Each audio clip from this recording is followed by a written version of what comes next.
Napapansin ba ninyo mga kaibigan na may mga pwede ba sabihin natin bahagyang pagbabago? May nagbabago? Nawawala ang prinsipyo? O paano nga ba? Ang tinutukoy ko po ay ang galawan ng politika, galawan ng mga vloggers, galawan ng mga totoo o hindi na sumusuporta sa pamahalaan. Malawak, ano? Mga politiko, expected natin na madali yung magbalingbing, magsipsipan. Kasi ang mga interest nila ang priority dyan. Paano makinabang sila, paano makinabang ang kailang mamamayan, paano ang kailang distrito, paano ang kailang paniniwalang pampolitika. Normal lang yon. Pero pagka po ang nagbabago ay ang mga suporta dahil sa nasira, nawawala ang prinsipyo, ay iba yon. Kaya ko ito ay napansin at naging topic ko na rin ngayon.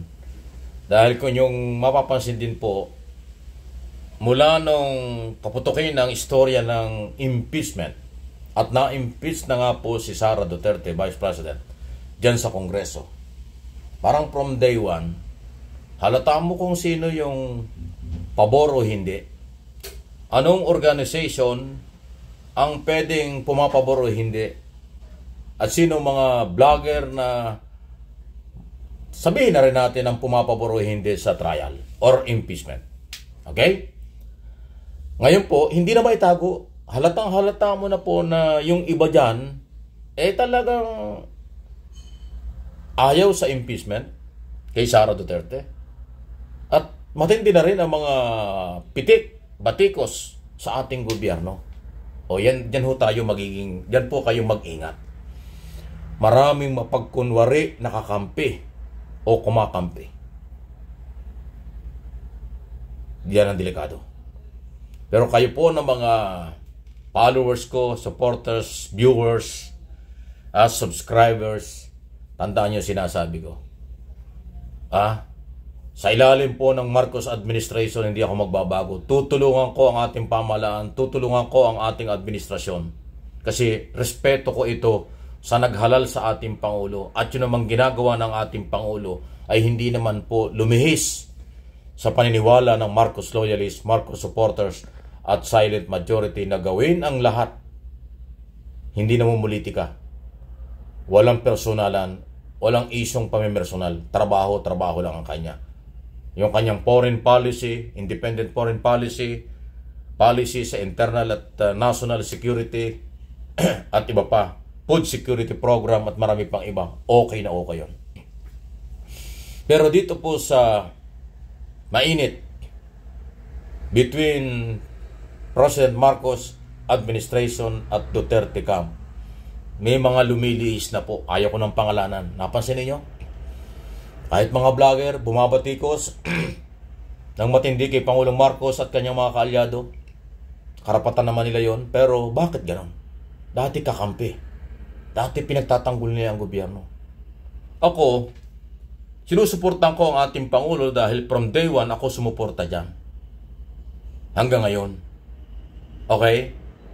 Pero siyempre, pagka meron siyang mga tauhan na mali ang ginagawa, hindi ko naman pwedeng suportahan yung mga tao niya. Sasabihin ko yung mali. Kasi nakakasira sa ating Pangulo kapag merong isang cabinet secretary o government official na pasaway, kulang ang performance, walang ginagawa, nakakasira yan sa ating Pangulo. Hindi ko po pagtatakpan yun. Hindi ako katulad ng iba. Dahil sila yung maka-administrasyon kay Pangulong Marcos, lahat na lang ginagawa ang kapalpakan ng mga tao ni Pangulong Marcos, baliwala sa kanila. Ako hindi ko. Hindi ko po palalampasin yun. Dahil ako'y naniniwala ang pagmamalasakit sa isang tao, pagmamalasakit sa Pangulo, pagmamalasakit sa ating bansa, sa mga Pilipino, dapat sabihin natin ang totoo. Kaya pag mayroong palpak na government official under President Marcos, hindi natin palalampasin yun. Okay? Yan po ang prinsipyo ng inyong lingkod. Okay, mayroong nagsasabing balimbing ang politiko, balimbing ang media, balimbing ang social media. Well, interpretation lang nila yun, pero mali. Katulad ko, hindi nila pwedeng sabihin sa akin yun. O kung sinasabi nila yun sa akin, wala naman silang masihan. Ang sinasabi ng, oh Mike, dati ikaw ay maka-Duterte. Totoo yun. Kasi yun ang gobyerno nung nakaraang taon. 6 na taon eh.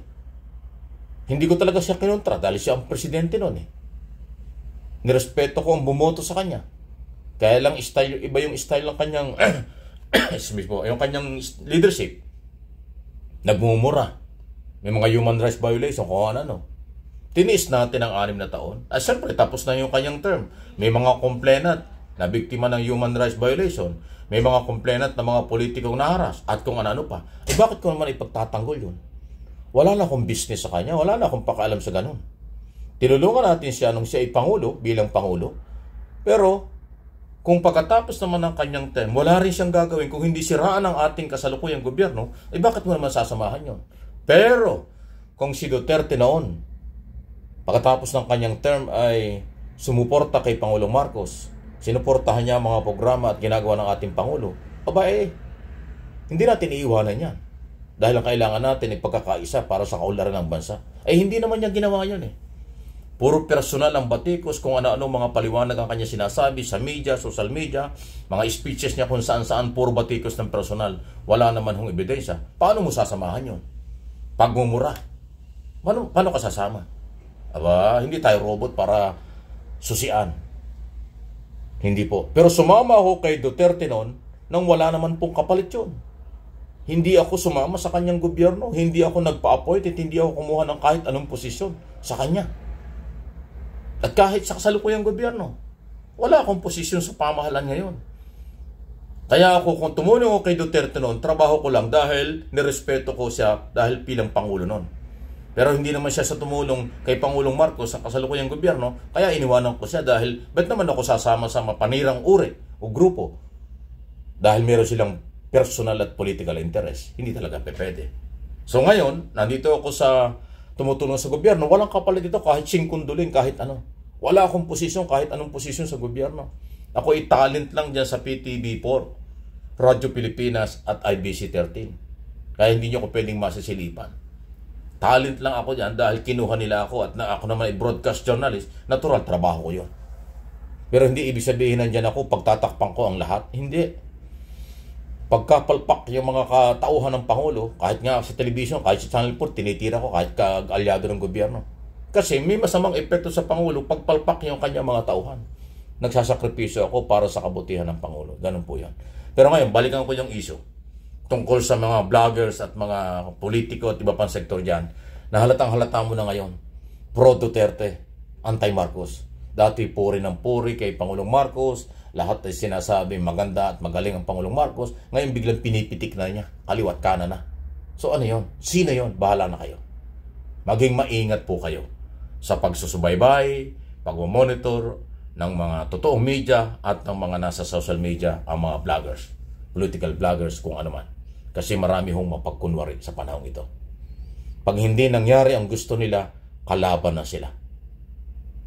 Pag hindi nangyari ang kailang sinabi before at ngayon malayo sa kailang sinabi, paninindigan nilang mali na ang gobyerno. Kalokohan yun.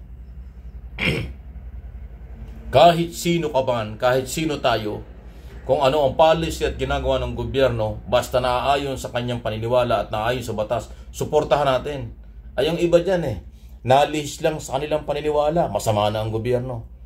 Anong gusto niyo? Ang gobyerno susunod sa inyo? Hindi. Ang gobyerno ay may sariling policy, prinsipyo at liderato under President Marcos.